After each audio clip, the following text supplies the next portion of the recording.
부활주일 아침에 주시는 하나님 말씀은 마태복음 28장 8절로 10절까지의 말씀입니다.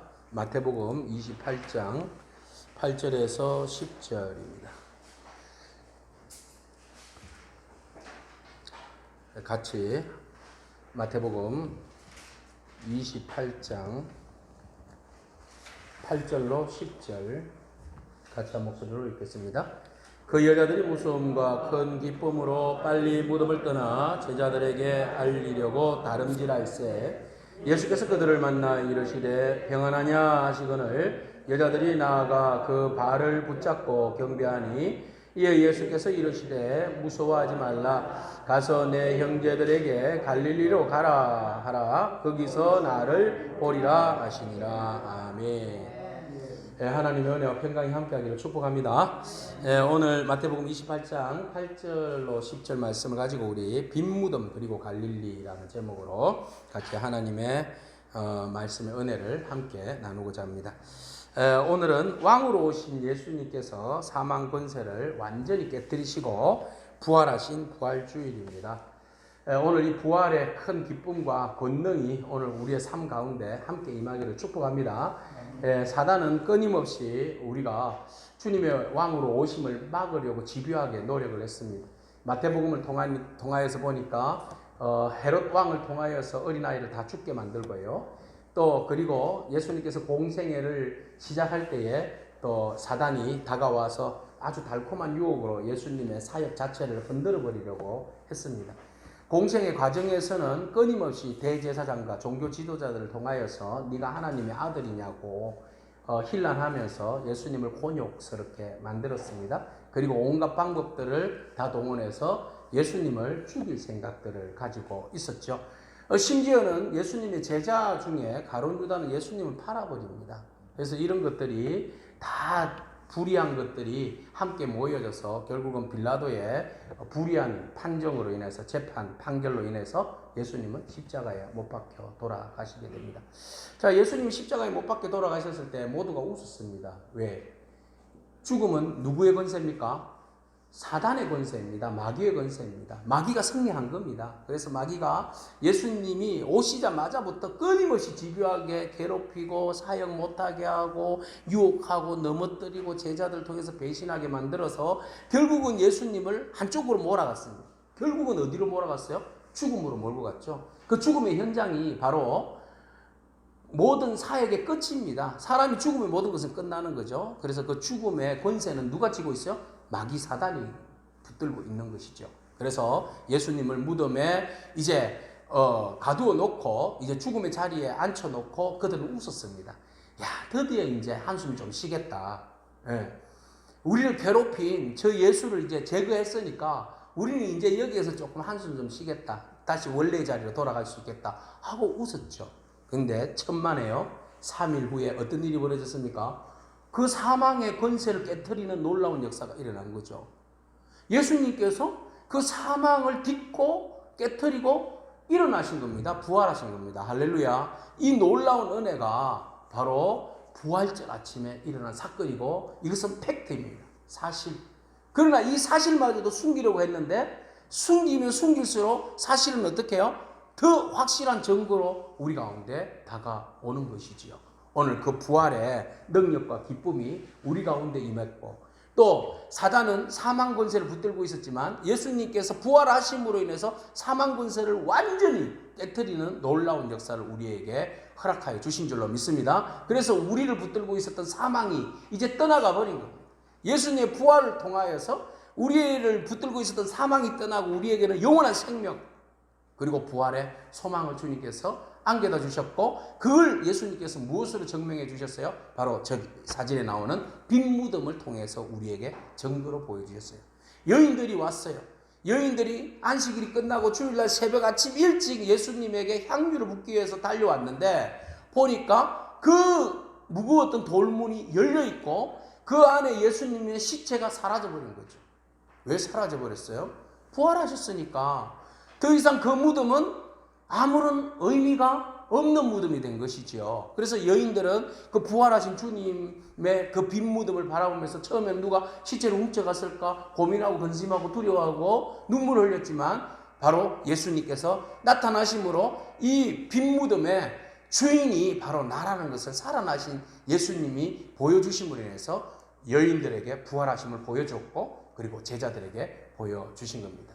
자, 오늘 우리를 바로 이 빈 무덤으로 초대하신 부활절 아침에 오늘 여러분들은 이 빈 무덤 앞에 서 있는 줄로 믿습니다. 이 여인들만 서 있는 것이 아니라 오늘 우리가 빈 무덤 앞에 서 있는 거예요. 닫혀있는 죽음이 역사하는 무덤이 아니라 문이 활짝 열려서 더 이상 사망 권세가 주인 노릇할 수 없는 생명의 주인, 부활의 주님이 주인 되신 바로 이 빈 무덤 앞에 오늘 저와 여러분들을 초대하셨고 지금 저희들이 이곳에 서 있는 줄로 믿습니다. 그래서 우리는 그 주님과 함께 그 부활의 그날의 기쁨이, 그 시간의 기쁨이 오늘 여기에서 우리의 현장에서 우리의 삶 속에서 일어나는 그런 놀라운 부활의 사건, 사실 팩트, 부활의 권세와 능력, 그 은혜가 오늘 저와 여러분 가운데 임하기를 축복합니다.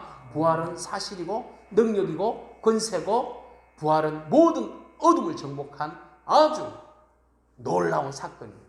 이 사건을 이 여인들이 보고 얼마나 빈무들 보고 놀랐을까요?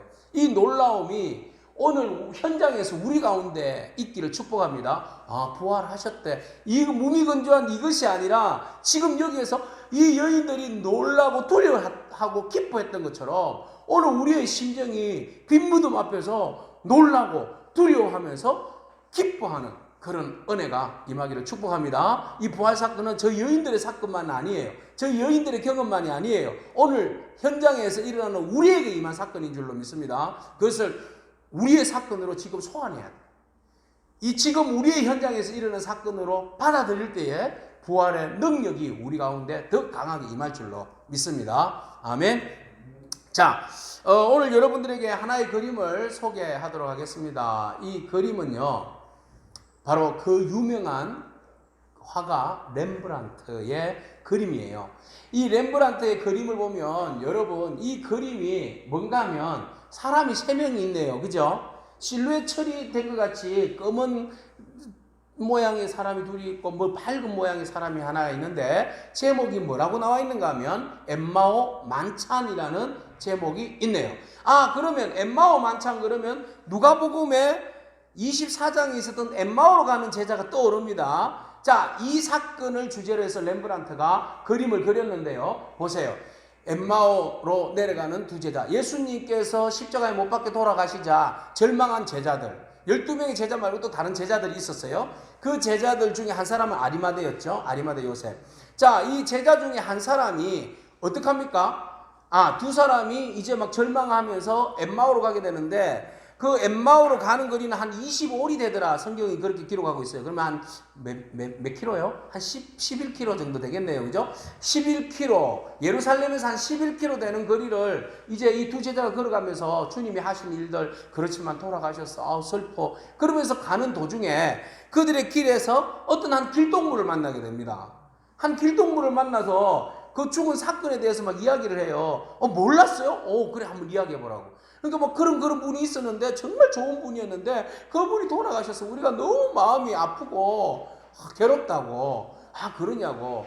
당신들하고 조금 더 이야기를 나눌 수 있겠냐고. 가능하다고. 그래서 어느 한 여관을 들어간 겁니다. 그곳에서 이제 숙소에서 식사를 나누게 된 거죠. 그래서 지금 이 광경은 식사를 나누는 광경이에요. 그래서 저기 뒤에 있는 빛이 약간 비추는 곳에 있는 사람은 누구겠어요? 아무래도 이 여관 주인이겠죠. 밥을 하고 있어요. 그죠? 밥을 하든지 뭐 부엌에서 뭘 차리고 있고 지금 식탁이 있는데 식탁에는 예수님께서 뭔가 이루고 있어요. 밝은 그림으로 자세히 보면 예수님 손은 빵에 있어요. 빵 위에 손이 있고요. 옆에 있는 사람은 지금 예수님을 어떻게 쳐다봐요? 아니, 이러고 쳐다보는 거죠. 이분이 이러고 쳐다보고 있어요. 그죠?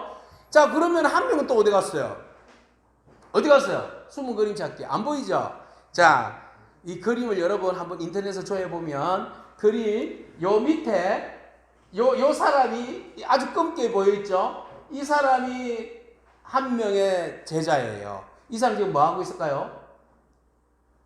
예수님이라는 사실을 빵을 먹으면서 예수님의 사실을 깨닫게 되거든요. 그죠? 그때 이 사람은 너무 놀래가지고 이러고 주님이세요? 막 이렇게 하고는 완전 충격에 빠져 있는 상황이고, 여기 있는 사람은 놀래서 뒤로 나자빠졌어요. 여기에 보면 의자가 확 넘어져가 있거든요. 근데 이걸 지금 아주 흑백 처리로 했어요. 그래서 의자가 뒤로 확 나자빠져 있고, 이 사람은 무릎을 꿇고 예수님 발 앞에 엎드려서 주여! 이렇게 이제 너무 감격에 휩싸인 이 사건을 아주 렘브란트가 젊은 청년 때 23살 때 그린 그림이래요. 이 놀라운 이 엠마오 만찬 사건을 엄청나게 그 영적인, 그죠? 이 그림을 아주 상상력을 동원해가지고 이 그림을 그려냈어요. 자, 그런데 이 그림이 또 너무 재밌는 것은 그림의 색깔이 몇 가지로 나옵니까? 뭐 말 그대로 그냥 뭐 여러 가지 색깔로 나눌 수 있지만 두 가지 색깔이에요. 흑백이다 이렇게 보시면 되겠어요. 그죠? 명암이 완전히 구분이 되어 있어요. 빛과 어둠. 웬만한 것들은 다 어둠으로 처리했고, 지금 누구만 빛을 처리했어요? 예수님의 한 제자, 그죠? 엠마오로 가는 제자만 지금 빛으로 강렬하게 비추고 있어요. 그러면 이 그림에서, 엠마오 만찬에서 주인공이 누구입니까? 누구죠? 예수님이잖아요. 예수님이 실제 주인공이면 여러분 모든 성화를 보세요. 그러면 어디에가 밝아야 돼요? 예수님이 지금 여기에 빛처리가 여기가 환해져야 될 거 아니에요. 막 여기 보면 아우라가 막 쫙 있고, 그죠? 그런데 지금 렘브란트는 예수님을 실루엣 처리를 해버렸어. 표정도 없고 그냥 내가 그 사람이야 이런 표정이야 그냥. 그리고 나서 진짜 놀란 사람은 누구예요? 예수님의 제자의 빛이 아주 환하게 비쳐 있어요. 뭘 보여주는 거예요? 원래 예수님 스스로가 발광체지만, 그죠? 마치 촛불에 심지가 검은 것처럼 빛을 낼 때는 그냥 검은 그 자체예요. 그러나 그 빛이 지금 비쳐서 누구에게로 빛이 비춰진 거예요? 이 제자에게 비춰진 거죠. 제자 자체가 발광체가 아니잖아요. 예수님의 빛을 비춰서 이 사람이 주님, 부활하신 주님을 보았기 때문에 여기가 환하게 된 거죠. 바로 빛이신 주님, 부활하신 주님, 오히려 꺼멓게 처리함으로써 더 부활의 권세와 능력을 간접적으로 강하게 제자에게 비춰줌으로써 드러나는 모습이에요. 제자가 어떻게 했다는 거예요? 절망하고 괴로웠던 이 제자가 주님을 만남으로 인해서 변화되었다는 거죠. 깨달았다는 거죠. 은혜를 입었다는 거죠. 그죠? 부활을 경험했다는 거죠. 이 엄청난 빛이, 검었지만 이 빛이 사실은 여기에 드러나는 빛이죠. 그죠? 생명의 빛입니다. 이 빛이 제자에게 비쳤고, 이 제자는 참 조금 전까지만 해도 길동무이신 예수님 만나기 전까지만 해도 절망하고 가던 길이었지만, 예수님 만남으로 해서 그의 인생이 완전히 바뀌어지는데, 그 인생이 바뀌어진 것을 무엇으로 짐작할 수 있는가 하면 여기에서 하나의 소품이 등장해요. 뭐가 등장합니까? 이 사람 머리에 있는 배낭. 그죠? 이 배낭을 왜 걸어놨겠어요? 예? 여행하는 사람이 개나리 보침 지고 낙향하기 위해서 메고 갔던 거 아닙니까? 근데 이제는 이 제자는 어떻게 합니까? 이 배낭을 짊어지고 고향으로 낙향하는 것이 아니라 다시 어디로 돌아가겠어요? 예루살렘으로 돌아가서 제자들에게, 모든 사람들에게 부활하신 주님을 만났다라고 증거하는 회복된 사람. 그죠? 회복을 드러내는, 보여주는, 차후에 어떤 일이 날 것이라는 것을 이렇게 복선으로 보여주는 그림이다. 이렇게 보면 되겠습니다. 자, 이 그림 한 장이 우리에게 주는 영적 그 영향력이 얼마나 인사이트가 깊은지 우리에게 보여주고 있어요. 이건 뭐예요? 부활하신 주님을 만나면, 경험하면, 그죠? 우리에게 빈 무덤의 경험뿐만 아니라 우리의 삶이 어두움이 바뀌어서 뭐로 변한다? 빛으로 바뀐다. 예수님이 스스로의 빛을 내시는 빛이시지만 우리에게 그 빛이, 부활의 빛이, 큰 빛이 비추어져서 우리의 삶과 우리의 모든 삶이 어둠이 떠나가고 우리의 삶이 빛과 회복과 은혜가 넘치는 삶으로 변화되게 된다는 겁니다. 오늘 그 부활의 빛이 우리 가운데 비춘 줄로 믿습니다. 여기 앉아있는 사람이 누구예요? 여러분이에요. 우리예요. 우리가 지금 여기 앉아 있는 거죠. 그죠? 아니, 저 사람 예수님 제 중에 하나야. 아니요. 우리입니다. 우리가 지금 예수님을 만나서 이렇게 그 빛 가운데 우리가 변화되는 놀라운 경험을 하게 되는 겁니다. 이 은혜가 저와 여러분 가운데 임하기를 축복합니다. 예수님을 만나고 깨달고 결단하는 이런 축복이 부활의 아침에 오늘 저와 여러분 가운데 임하기를 축복합니다. 이것이 바로 어디에서 일어나는 거예요? 이 여인이 지금 뭐 하고 있어요? 부엌에서 식당에서 일하고 있잖아요. 이건 뭘 이야기하는가 하면 일상이라는 것을 심어놓은 거예요. 우리의 일상을 통하여서 우리는 부활의 사건을 경험할 수 있다라는 거죠. 특별한 날에 우리가 부활을 경험하는 것이 아니라 부활은 언제나 우리의 일상을 통하여서 경험되어지는 가장 큰 사건이다. 이걸 말씀해 주고 있어요.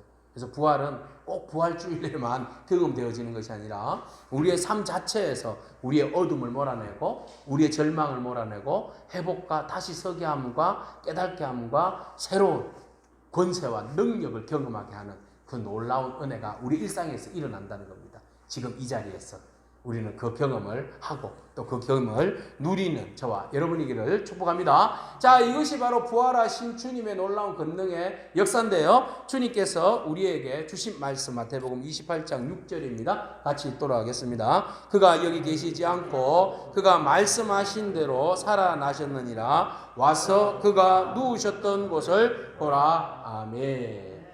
천사가 전해준 말씀입니다. 그는 어떻게 해요? 살아나셨다. 그죠? 그는 지금 죽음의 자리에, 무덤의 자리에 머물러 있는 분이 아니라 무덤을 깨트리고 살아나셨다. 봐라. 이렇게 부활은 사실이고 오늘 우리 가운데 생명의 빛으로 우리 가운데 역사하여 주신 줄로 믿습니다. 자, 부활을 경험한 여인들 이제 돌아가서 이 여인들에게 천사가 또 예수님이 만나서 거듭 강조하는 말씀이 있었습니다. 이 여인들에게 빈무덤을 경험한 그리고 부활의 빛을 경험한 이 여인들에게 예수님께서 그들에게 하신 말씀이 있어요. 천사가 하신 말씀이 있어요. 그 말씀이 무엇일까요? 우리 같이 한번 읽겠습니다. 이에 예수께서 이르시되 무서워하지 말라. 가서 내 형제들에게 갈릴리로 가라 하라. 거기서 나를 보리라 하시니라. 아멘. 예수님께서 이 여인들에게 뭐라고 이야기하는가 하면 중간에 이제 예수님을 만났어요. 부활하신 예수님을 여인들이 만났습니다. 그때 예수님께서 그들에게 인사를 나누죠. 잘 지냈니? 그렇게 인사를 하니까 많이 듣던 친숙한 목소리잖아요. 그래서 이 여인들이 예수님임을 알고 예수님 막 발을 붙들고 막 울었어요. 너무 좋아서 두렵고 떨려서. 그러자 예수님께서 그들에게 하시는 말씀이죠. 그래서 너희들은 두려워하지 말고 제자들에게 빨리 가서 전해라. 그런데 제자들에게 가서 뭘 전하라는 겁니까? 뭘 전하라고 그러는 거예요? 갈릴리로 가라. 갈릴리. 아니, 뭔 딴 이야기를 하셔야지 왜 갈릴리로 가라고 그럴까요? 갈릴리? 예수님께서 그 전에 제자들에게도 하신 말씀이 있었어요. 그죠? 갈릴리에서 만나자. 이런 말씀 하신 적이 있거든요. 근데 또 다시 천사도 빨리 가서 제자들에게 갈릴리에 예수님이 너희보다 먼저 가 계신다. 전해라. 이렇게 이야기하잖아요. 또 여인들에게 예수님이 나타나셔서 또 뭐라고 말씀하시는가 하면 갈릴리가 도대체 뭐길래 갈릴리로 가라.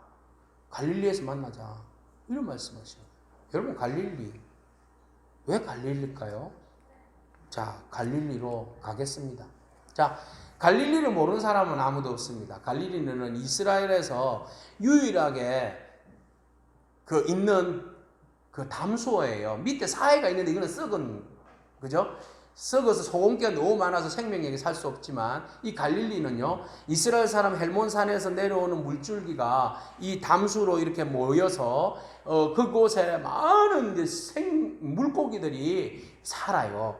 자, 물고기들이 많이 살고 거기서 나오는 물들이 요단강으로 흘러가서 그 땅 주변을 비옥하게 만드는 그런 너무너무 천혜의 좋은 장소입니다. 그래서 갈릴리 주변에 옛날에 그곳이 화산이 폭발했던 장소예요. 그래서 이제 백두산이나 또 저기 백로 땅 같이, 그죠? 그런 이제 푹 파인 곳이 물이 고여서 저렇게 담수를 만든 곳입니다, 사실은. 그래서 그 주변에는 화산재들이 날려져서 그 코라 같은 경우에는 막 흙들이 다 새카매요. 현무암으로 되어 있어가지고. 그래서 그 땅이 오랜 세월이 지났기 때문에 흙이 제주도 그 흙처럼 너무 까맣고 좋아요. 그래서 농사를 지으면 농사가 너무너무 잘 되는데 기후도 좋죠. 그래서 그곳에는 뭐 채소나 뭐 과일이나 할 것 없이 무화과, 포도농사 최고입니다. 그래서 무화과, 포도농사 최고죠. 목초지가 또 좋아가지고 진성들을 가축 키우기가 또 너무 좋죠. 또 그 갈릴리에는 물고기들이 너무 많아가지고 뭐 물고기 산업이 굉장히 좋은 장소가 바로 이 갈릴리예요. 자, 이런 풍요한 곳에서 만나자. 예, 원래 이 갈릴리라는 곳은 굉장히 이런 장소입니다. 그런데요, 실질적으로 갈릴리에서 살고 있는 사람들은 이 갈릴리가 지옥입니다. 왜 지옥일까요? 여러분, 갈릴리 그러면 예수님께서 주로 사역하셨던 3년, 대부분의 3년을 사역하셨던 장소입니다. 그곳에는 여러분들이 잘 아는 디베라, 막달라, 가브나움, 나사렛, 가나 뭐 이런 장소들이 다 여기 갈릴리에 있어요. 보세요. 그라사도 있고요. 그죠? 가다라로 가시더라, 막달라, 게네사렛, 가브나움, 고라신, 그죠? 또 가이사라 빌립보, 저 위쪽에는 헬몬산, 이런 이제 지역들인데 다 예수님께서 공생애를 통하여서 다니셨던 그런 이제 갈릴리 주변의 도시들이죠. 그런데 이 갈릴리는요, 이렇게 풍요로운 곳이지만 이스라엘의 가장 끝쪽 변방이에요. 예루살렘에서 가장 멀리 떨어져 있는 곳이죠. 그렇다 보니까 외부로부터 침입을 가장 많이 받는 곳이에요. 그래서 그곳에 사는 사람들은 늘 언제나 방패가 마귀가 되고 또 침략과 수탈과 탈취와 또 유린, 강간, 살해 이런 것들을 늘 언제나 겪어야만 했던 바로 지역이 갈릴리 지역이에요. 그러니까 이 갈릴리에 사는 사람들은 풍요로움은 누가? 로마의 지배층이나 권력 있는 사람이나 돈 있는 소수자에 의해 가지고 다 장악되어 있고, 이 사람들은 그냥 품꾼 정도로 살아갈 수밖에 없는 처지. 그런데다가 한 번씩 외부로부터 옛날부터 아람이 쳐들어왔죠. 아시리아가 쳐들어왔죠. 그죠? 또 바벨론이 쳐들어왔죠. 또 요새는 로마가 쳐들어오죠. 그러니까 매 시대마다 쳐들어오는 그 적들에 의해 가지고 땅에 농사 지으면 뭐해? 다 뺏기고 수탈당하고 사람까지도 뺏기고, 그죠? 죽임 당하고. 예? 그런데다 막 혼혈이 막 이루어지고. 그러니까 본고장 예루살렘에서 보는 사람 입장에서는, 본수도에서 있는 예루살렘 사람들이 보기에는 그쪽에 갈릴리에는 어떤 사람들이 산다? 정말 수준 낮고 가난하고 병들고 소외되고 뭐 도무지 적응되지 않는 사람들. 그죠? 그래서 갈릴리 사람을 보고 뭐라고 이야기해요? 그곳에서 뭔 선한 것이 나겠느냐라고 욕하는, 빈정되고 비하하는 장소가 바로 이 갈릴리 지역의 사람들이에요. 그러니까 이 갈릴리가 바로 그런 곳이에요. 살기에는 너무 좋은 땅인데 그곳에 사는 사람들은 너무나 피폐하고 변두리 인생, 상처받고, 그죠? 괴로움을 당하는 그런 소수자들의 권력자들을 위한 땅, 그렇지만 가난의 도시. 대부분의 사람들은 수탈과 침략, 세금 이런 것들로 인해서 그 유대 사회의 정통 주류 사회에서 밀려난 땅, 이게 갈릴리입니다. 그런데 이 갈릴리가 누구의 선택을 받은 곳입니까? 예수님의 선택을 받은 것입니다. 예수님께서 공생애 하시면서 어디서 주로 공생애를 하셨다고 그랬어요? 갈릴리, 예루살렘 도시가 아니었다, 수도가 아니었다는 거죠. 변방 갈릴리에서 가장 소외된 사람들에게 예수님이 찾아가셔서 그들을 부르시고 치료하시고 회복하시고 친구가 되어주셨고 하나님 나라를 전해주셨던 장소가 바로 이 갈릴리예요. 그래서 예언의 말씀에 보면 그 예언의 말씀이 마태복음 4장에 벌써 성취되었다고 우리는 소개를 받게 되는데요. 그 예언의 말씀 한번 읽도록 하겠습니다. 같이 읽죠. 스불론 땅과 납달리 땅과 요단강 저편 해변길과 이방의 갈릴리여, 흑암에 앉은 백성이 큰 빛을 보았고 사망의 땅과 그늘에 앉은 자들에게 빛이 비치었도다 하였느니라. 아멘. 이 지역이 바로 스불론 납달리 지파의 땅이에요. 그죠? 이곳은 요단강 저편 해변길, 저 북쪽으로 가는 그 해변길 주변이고요. 이방의 갈릴리. 그러니까 갈릴리가 본토의 갈릴리라고 하지 않았고 별명이 이방의 갈릴리예요. 이방 땅이에요. 완전히 이방 땅. 그죠? 완전히 소외된 가치가 없는 그런 곳이에요. 그런데 그곳에 사는 사람들, 절망 가운데 흑암 가운데 있고 사망의 그늘에 앉아서 살아가는 그들에게 뭐가 비쳤다는 거예요? 큰 빛이 비쳤다. 큰 빛이 비출 것이다 예언의 말씀이 있었고, 이것이 마태복음에서 벌써 마태는 그 큰 빛이 비쳤는데 그 빛이 누구라고 이야기하시는 거예요? 예수 그리스도. 큰 빛이신 예수님이 바로 흑암에 앉아있는 백성들에게, 사망의 그늘에 앉아있는 백성들에게 비추었다는 것이죠. 바로 갈릴리, 그 소외되고 상처 입은 땅, 유린당하는 이방 땅 갈릴리에 예수 그리스도께서 찾아가신 것은 정말 축복이고 은혜다는 거죠.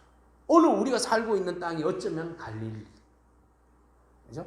주류사회에서 어쩌면 밀려났을 수도 있고, 우리가 상처 있고 괴로워하고 어려워하는 그런 마음의 갈릴리도 있고, 실질적인 어떤 현상 가운데서 일어나는 갈릴리.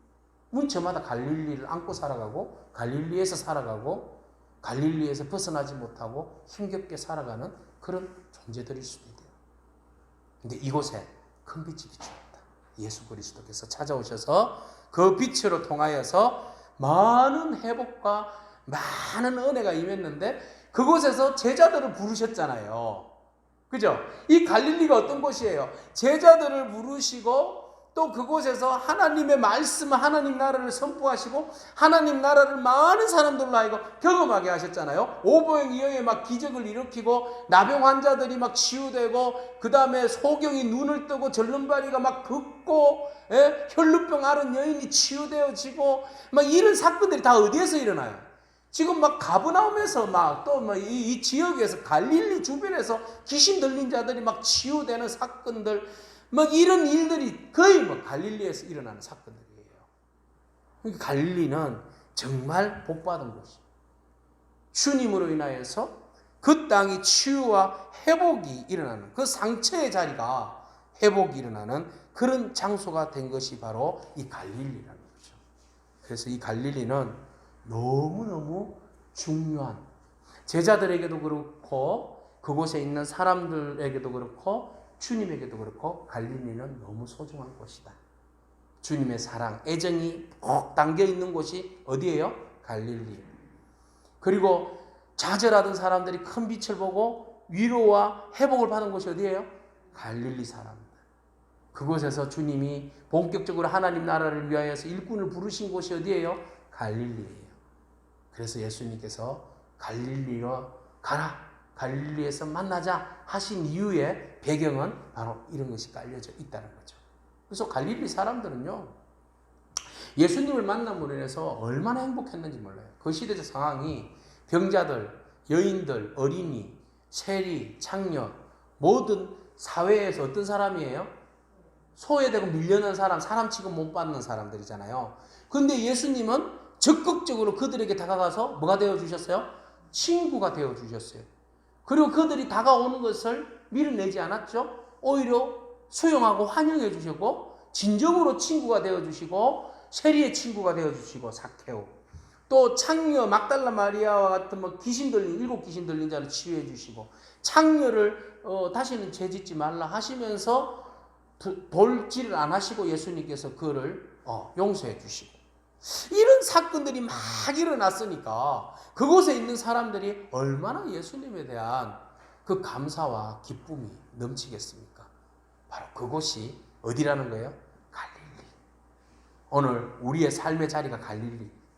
그곳에 주님께서 오셔서 우리를 회복시켜 주시고 우리를 세워 가시는 줄로 믿습니다. 그래서 갈릴리라는 특별한 장소가 우리에게 주는 그런 치유와 회복의 능력은 굉장한 거예요. 그래서 여러분들이 때로는 여행을 하고 좋은 장소, 어렸을 때 여러분들이 그 살았던 동네에 가면 어떤 생각이 일어납니까?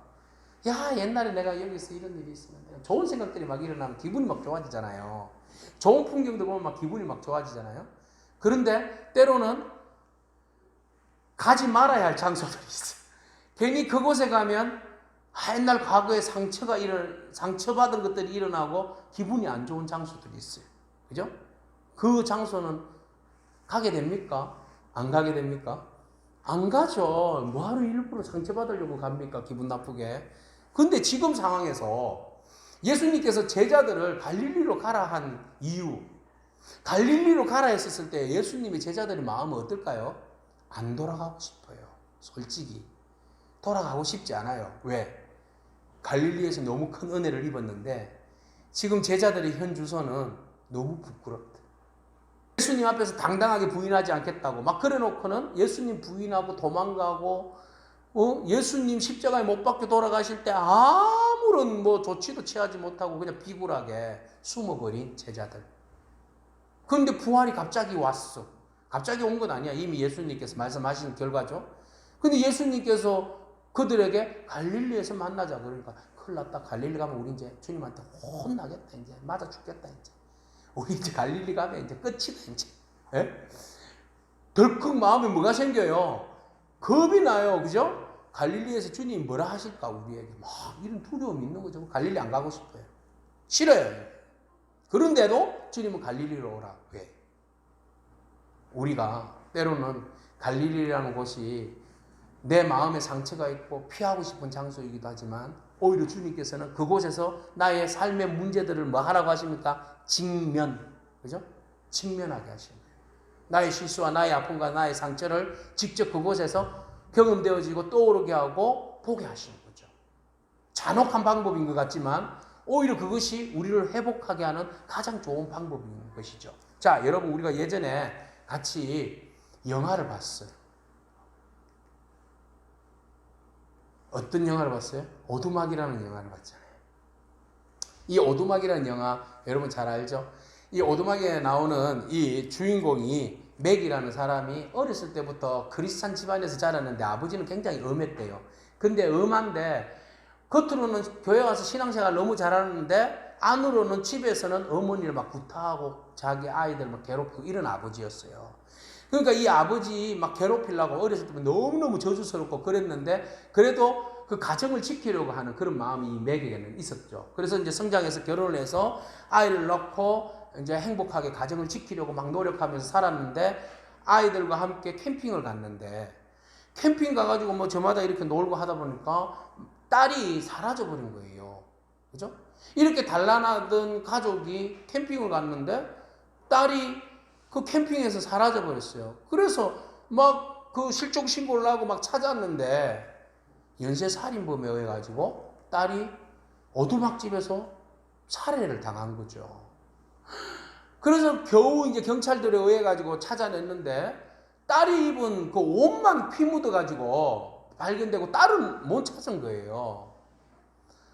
자, 그 이후에 이 맥의 삶은 완전히 무너져 버렸어요. 집에 왔는데 자기 때문에 자기가 딸 관리를 제대로 못했기 때문에 이런 일이 벌어졌다. 자기 오빠는 또 자기 동생한테 못해준 것 때문에 떠올려서 죄책감. 이런 죄책감에 시달려가지고 일상생활이 안 되는 거죠. 그래서 너무너무 괴로운 삶을 살아가고 있고 가정은 완전히 깨져버렸어요. 아내와 거의 별거. 이런 이제 막 가정이 완전히 깨어져 버린 그런 이제 상황이 되어버립니다. 그러면서 이제 계절이 바뀌어 겨울이 왔는데 겨울에 자기 집에 초청장이 하나가 날라왔어요. 그죠? 이 초청장에서 뭐라고 있는가 하면 다음 주말에 오두막에 있을 테니 만나러 오라고 오두막으로 초청을 한 거죠. 그래서 뭐라고 해요? 누구예요? 파파가 누구예요? 그래서 이 사람이 그 오두막에 찾아갔어요. 오두막에 한겨울이었는데 오두막에 찾아갔는데 오두막이 갑자기 계절이 바뀐 초록이 무성한 계절이 바뀐 장소로 바뀌어 있네요. 그곳에 가니까 3명의 사람이 자기를 기다리고 있었어요.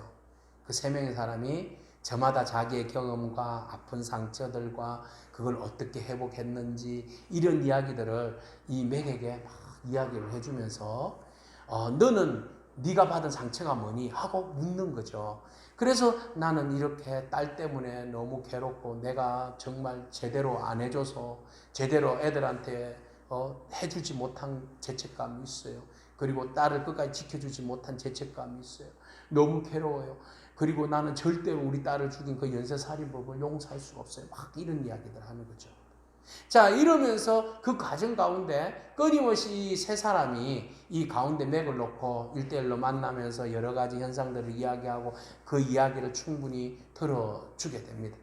그러면서 맥이라는 사람이 이 모든 일련에 일어난 일들에 대해서 스스로가 문제를 컴포네이션, 그죠?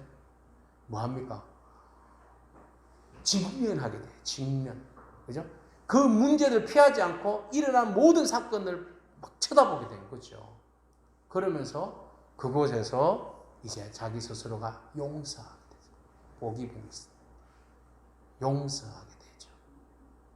자, 이 역할들을 할 수 있도록 도와준 사람들이 바로 아까 그 옆에 있었던 세 사람인데 바로 그 세 사람이 누구였어요? 하나님이셨어요. 삼위일체 하나님께서 그의 영혼을 만져주셨던 거죠. 그래서 이 사람이 결국은 자기의 상처를 회복했던 장소는 어디였어요? 딸이 죽은 오두막이었어요. 피하고 싶었던 오두막이었어요. 그 오두막에서 하나님께서 그 일들을 피하지 않고 직면하게 하셨고 그곳에서 용서의 마음, 자기 스스로 죄책감에 대한 용서, 자유를 경험할 수 있도록 마음을 열어주셨고 또 그 죽인 원수에 대해서도 용서할 수 있는 마음까지 열어주신 거죠. 이것이 바로 주님께서 하신 일이에요. 때로는 우리를 정말 피하고 싶고 가기 싫은 곳으로 주님께서 보낼 수도 있어요. 그것이 오두막, 때로는 갈릴리. 제자들에게 갈릴리. 이 맥에게는 오두막이었죠. 그러나 그곳에서 우리의 인생이 좌절하고 절망하고 끝내는 장소가 아니라 주님은 그곳에서 우리로 하여금 직면하게 하시고 그곳에서 용서와 내 자신에 대한 회복의 역사를 일으켜 주시는 거죠. 자, 오늘 우리에게 있어서 갈릴리, 우리가 정말 가고 싶지 않는 오두막, 주님은 그곳으로 우리를 초청하십니다. 그곳에서 주님께서 우리를 만져주시고 회복하여 주실 줄로 믿습니다. 그분이 부활의 주님이세요. 부활의 주님이세요. 그래서 제자들을 갈릴리 호수로 오라고 한 거죠. 자, 이렇게 해서 예수님께서 그들을 초청했는데, 자, 드디어 이제 갈릴리로 내려갔습니다. 갈릴리. 정말 쳐다도 보기 싫은 갈릴리로 내려간 거예요. 자, 갈릴리에서 베드로가 고기를 잡았어요. 뭐 때문에 고기를 잡았는지 모르겠어요. 원래 자기 동네니까 가서 이제 정착 생활도 할 겸 예수님도 이제 뭐 부활하셨다 하지만 뭐 그냥 떠나서 그냥 자기는 그냥 고향에 가서 고기를 잡았어요. 밤새도록 고기를 잡았는데 또 고기가 없는 거예요. 아, 저 예전에도 한번 이런 경험이 있었는데 또 이 고기가 없네. 이런 생각이 들었겠죠? 그런데 저 무트에서 누가 야, 고기 좀 많이 잡혔냐? 이런 소리가 들리는데 어디서 많이 들어본 소리죠. 그래서 야, 그 그물을 이쪽으로 한번 던져봐라야. 이런 소리가 들리는 거죠. 그래서 베드로가 그물을 이쪽으로 던졌는데 그물이 찢어질 정도로 고기를 잡았다 그랬어요. 그래서 고기를 나중에 다 이제 세어보니 옆에 있는 다른 동료들을 불러서 그물을 막 당겼는데 그 그물에 잡힌 고기가 몇 마리였다고요? 모나미 153마리였다. 그죠? 153마리. 이거는 굉장히 많은 고기가 잡혔다는 뜻이에요. 뭐 그걸 막 의미를 막 붙이기도 하는데 모든 물고기의 숫자다 막 이런 이야기도 하고 모든 인류다 사람을 낳는 어부가 되라 이렇게 말씀하셨으니까 이제 그걸 이제 주님께서 먼저 복선으로 깔고 보여주셨다 이 말이기도 한데 근데 베드로가 주님의 말씀을 듣고 고기를 던져서 잡았을 때에 뭐가 떠올랐겠어요? 제일 처음에 갈릴리에서 불렀던 사건. 지금은 실패자로서 지금 갈릴리에 와서 고기를 잡고 있었고 제일 처음에 예수님을 만났을 때에 누가복음에 보니까 어떤 일이 있었어요? 누가복음 5장에 보니까 예수님께서 똑같은 사건이 있었어요. 베드로 그때는 한참 고기를 낚는 어부였는데 밤새도록 고기를 못 잡았죠. 그래서 이제 피곤해하고 아침에 왔는데 예수님께서 이쪽으로 던져봐라 해서 고기를 엄청나게 많이 낚던 사건이 있었는데 그때 베드로가 주님을 보면서 막 떨면서 뭐라고 이야기했어요? 무릎을 꿇고 나는 죄인입니다. 나에게서 떠나가 주세요. 라고 고백한 사건이 누가복음 5장 초창기에 주님을 만났던 그 일이 떠올라. 이걸 갖다가 뭐라고 해? 기억을 소환하는 거예요. 지금 이 시간을 통해서 옛날에 있었던 사건을 지금 떠올리는 거죠. 예수님이, 이 예수님 교육 방법이 굉장한 거예요. 그죠? 뭘 하지도 않아. 너 왜 나 팔아먹었어? 이 못된 놈아. 그러고 막 예수님께서 막 꾸지러할 수도 있는데 한마디도 안 하시잖아. 고기 많이 잡혔냐? 그래. 못 잡혔냐? 잡아봐라. 그러면서 스스로가 과거의 기억을 소환하게 만들어요. 베드로가 지난번에 옛날에 처음에 예수님께서 나에게 고기를 잡는 일을 경험하게 하셨는데 그때 내가 주님 앞에 뭐라고 이야기했지? 두려워 떨면서 내가 죄인입니다. 나를 떠나소서라고 고백했던 일들이 생각이 났고 주님께서 그때 뭐라고 말씀하셨어요? 사람을 낚는 어부가 되게 하겠다. 그때 주님께서 소명을 주셨던 그 거룩한 장소가 바로 저 갈릴리 배 위였다. 그러면 지금은 나는 좌절하고 그 소명을 잃어버린 채 패배자로 지금 여기 갈릴리에 와 있는데 주님이 그때 나에게 그렇게 말씀하셨고 나에게 소명을 주신 그 사건이 떠오른 겁니다. 이게 바로 뭐예요? 과거의 기억을 소환하게 해서 나로 하여금 다시 그날의 각오와 사명을 깨닫게 하는 그 마음을 예수님께서 짚어주신 거예요. 자, 이 기억 소환의 사건은 강도가 더 세집니다. 고기를 잡고 이제 왔는데 새벽이잖아요. 배고프잖아요. 그래서 주님께서 그 베드로 앞에서 봐라 이러면서 모닥불을 피워놓고 고기를 굽고 계셨어요. 떡하고 고기를 준비를 했어요. 자, 이 생선 굽는 냄새가 바람을 타고 갈릴리 호수로 싹 가니까 이 베드로가 냄새가 완전 막 진동하겠죠. 배고프다 막 그러면서 이제 올라오는데 예수님께서 야 봐라 이리 와라. 여기 고기 구워놨는데 고기 좀 더 가져와라. 여기 더 굽자. 이렇게 하고는 베드로를 부르시는 거죠. 그런데 왜 하필이면 모닥불이냐고요. 모닥불 보는 순간 뭐가 생각이 나요?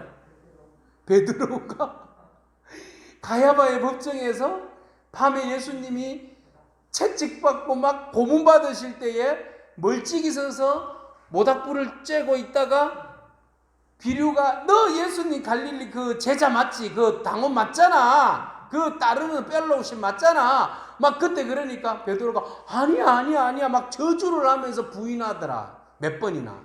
3번이나. 그 장소. 그게 지금 딱 주님은 아무 말씀도 안 하시고 야 얼른 와. 아우 추워 춥지 배고팠지. 야 수고 많았다. 야 고기 먹어라. 야. 그래야 그럼 모닥불로 가까이 와라. 이거 모닥불에다가 힘을 주고 액센트를 해가지고 모닥불로 가까이 와라. 모닥불 이래 된 거죠. 순간 베드로가 가슴이 무너지는 거예요. 그러면서 주님께서 또 거기다가 너 나 사랑하는 거 맞나? 묻는 거죠. 그럼요 주님 사랑하죠. 그래? 그러면 내 양을 좀 먹이라. 근데 베드로야? 먹어. 그래 얹힐라 먹어. 근데 너 나 사랑하는 거 맞나? 당연히 사랑하죠. 두말하면 잔소리죠. 그래? 내 양 치라. 근데 베드로야, 너 정말 나 사랑하는 거 맞나?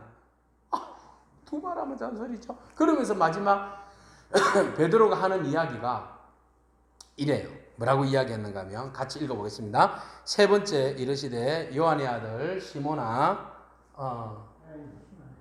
시작. 세 번째 이르시되 요한의 아들 시몬아 네가 나를 사랑하느냐 하시니 주께서 세 번째 내가 나를 사랑하느냐 하심으로 베드로가 근심하여 이르되 주님 모든 것을 아시오매 내가 주님을 사랑하는 줄을 주님께서 아시나이다. 예수께서 이르시되 내 양을 먹이라. 아멘. 니 나 사랑하나라고 물으니까 베드로가 너무 마음이 괴롭다는 표현이에요. 저기에서 베드로가 근심하여 이르되, 이 근심하다는 말은 리페오라는 헬라어인데 고통스럽다라는 표현이에요.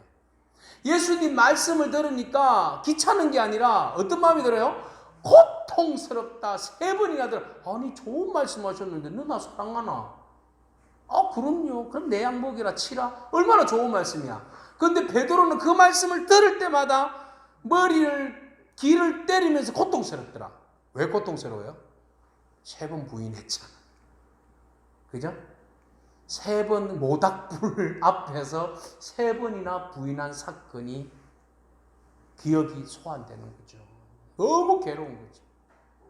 그러면서 그곳에서 괴로움으로 끝난 게 아니라 거기서 자신을 돌아보고 지난번에 나로 소명을 주셨지. 근데 나 주님 부인하지 않겠다고 작심을 하고 했는데 내가 결국은 연약함으로 무너졌지. 주님이 그런 나에게 다른 거 묻지 않고 그런 나에게 사랑하냐고 물으시니 내가 정말 부끄럽고 회개하는 마음으로 사랑합니다. 정말 마음이 심정이 괴로울 만큼 주님 미안하고 사랑합니다. 라고 고백하는 거예요. 자, 부활하신 주님이 갈릴리로 오라 한 이유는 바로 여기에 있어요. 사랑을 확인하기 위해서. 꾸지람하기 위함이 아니라, 그죠? 과거의 아름답고 또는 때로는 충격적인 일들을 기억하게 함으로써 직면하게 함으로써 베드로로 하여금 그것을 깨닫고 그리고 마음에 용서를 구하고 다짐을 하고 새롭게 회복되는 그런 은혜를 주시려고 주님께서 갈릴리에서 만나자라고 말씀하신 거예요.